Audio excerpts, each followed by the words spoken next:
Have you ever pondered on the influence social media has on your life? In this era of rapid technological advancement, social media has woven itself into the fabric of our everyday existence. It's no longer just a platform for sharing selfies and cat videos. It's a news source, a way to connect with loved ones, a marketplace, and so much more.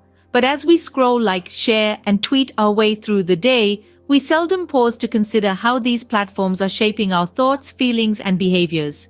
The constant barrage of information, opinions, and images can subtly steer our perceptions, mold our moods, and even dictate our desires. And here's a sobering thought. An increasing number of people are developing an addiction to social media. Yes, it's a real thing, and it's more common than you might think. It's time to take a closer look at the startling statistics behind this modern-day phenomenon. A recent survey has shed light on the startling realities of social media addiction. This comprehensive study reveals that an overwhelming 70% of respondents admit to being excessively glued to their social media accounts. Now, let's try to grasp the magnitude of this issue. On average, individuals are spending approximately 3 hours daily on various social media platforms. That's the equivalent of nearly 1 full day per week. Picture all the productive tasks one could accomplish in that time, from learning a new language to mastering a musical instrument. The survey also identified common signs of addiction, which include, but are not limited to, neglecting personal responsibilities, feelings of restlessness or anxiety when not checking notifications, and even losing sleep due to late-night scrolling. But the consequences don't just stop there. This obsession with social media is taking a toll on our mental and physical health.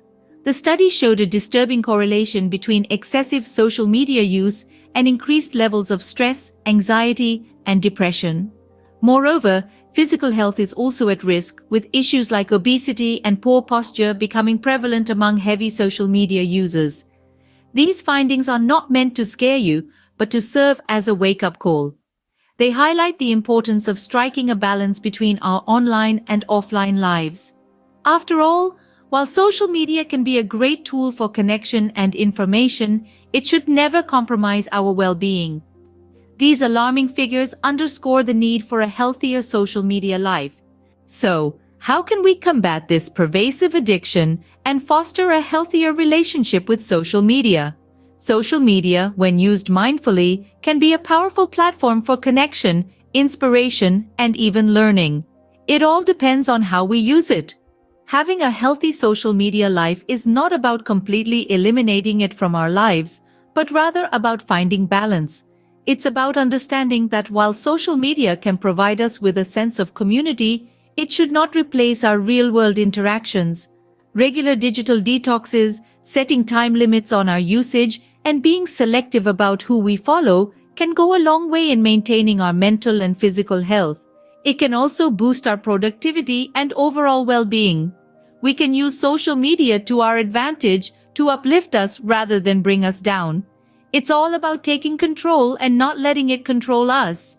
Remember, social media is a tool, and like any tool, it's the user who determines its impact.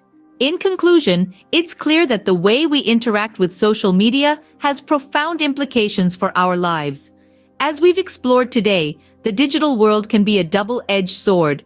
While it offers unprecedented opportunities for connection and communication, it can also lead to unhealthy habits and even addiction. We've seen how, according to recent surveys, a significant number of people are struggling with social media addiction.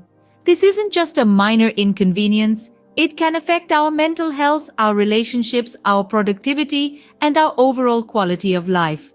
But let's not forget, the key isn't to eliminate social media from our lives entirely, but rather to cultivate a healthier relationship with it. This can mean setting boundaries for ourselves, like limiting the amount of time we spend scrolling each day, or making certain times of day or areas of our home screen-free zones. It can also mean being more mindful about the content we consume and the people we interact with online. Remember, social media is just a tool. Like any tool, it can be used for good or ill. The choice is ours. It's important to remind ourselves that we are in control, not the apps or the devices. So let's take a moment to reflect on our own social media habits. Are they serving us or are we serving them? It's time to take control of our social media habits and ensure they're serving us, not the other way around.